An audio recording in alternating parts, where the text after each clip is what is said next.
Ey мұсылмандар, біреу бай болса, біреу кедей болса, біреу ауру, ал біреу сау болса, біреу есті, біреу есер болса, біреудің көңілі жақсылыққа мейлді, біреудің көңілі жаманшылыққа мейлді, бұлар неліктен десе біреу, сіздер айтасыздар. Құдай тағаланың жаратуынан бұйрығынша болған істейсіздер. Олай болса, біз Құдай тағаланы ғайыбы жоқ, міні жоқ, өзі әділ деп иман келдіріп бедік. Енді Құдай тағала бір антұрғанға еңбексізге мал береді екен.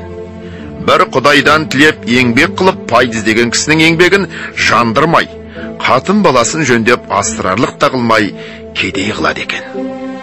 Ешкімге залалсыз бір момында ауру қылып, қорғылады екен. Кейбір ұры залымның денін сау қылады екен. Әке шешесі бір, екі баланың бірін есті, бірін есер қылады екен. Тамам жұртқа бұзық болма, түзік бол деп жарлық шашып, жол салады екен. Түзікті бейіске шығарамын, бұзықты тозаққа саламын деп айта тұра, пендесінің біреуін жақсылыққа мейілдендіріп, біреуін жаманшылыққа мейілдендіріп, өзі құдайлық құдіретімен біреуін жақсылыққа бұрып, біреуін жамандыққа бұрып жіберіп тұрады екен. Осының бәрі Құдай тағаланың ғайыпсыз, мінсіз, ғафур рахимдығына, әділдігіне лайық келе ме? Жұрт та, мүлік те өзінікі. Бұл қылғанын не дей аламыз? Өз мүлкін өзі не қылса қыла береді. Оны ғайыпты болды дей алмаймыз десең, ол сөзің Құдай тағаланың ғайбы, міні жоқ емес, толып жатыр. Бірақ айтуға бата алмаймыз дегенің емес пе? Олай болғанда, пенде өз тырысқандығымен не табады? Бәрін қылдырушы өз екен. Пенде пендеге өкпелейтұғын еш нәрсе жоқ.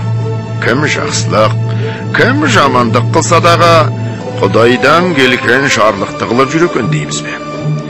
Әрбір ақылы бар кісіге иман парыз, әрбір иманы бар кісіге ғибадат парыз екен. Және де әрбір рас іс ақылдан қорықпаса керек. Енді біз ақылды еркіне жібермесек, Құдай тағаланың ақылы бар кісіге иман парыз дегені қайда қалады? Мені таныған ақыл менен таныр дегені қайда қалады? Дініміздің бірі жасырын тұрған жалғаны жоқ болса, ақылды оны ойлама дегенімізге пенде бола ма? Ақыл тоқтамаған соң, діннің өзі неден болады? Әуелі иманды түзетпей жатып қылған ғибадатта не болады? Жоқ, сен жақсылық жамандықты жаратқан Құдай. Ләкин қылдырған Құдай емес. Ауруды жаратқан Құдай, ауыртқан Құдай емес қой. Байлықты, кедейлікті жаратқан Құдай. Бай қылған, кедей қылған Құдай емес деп нанып ұқсаң болар. Әйтпесе жоқ.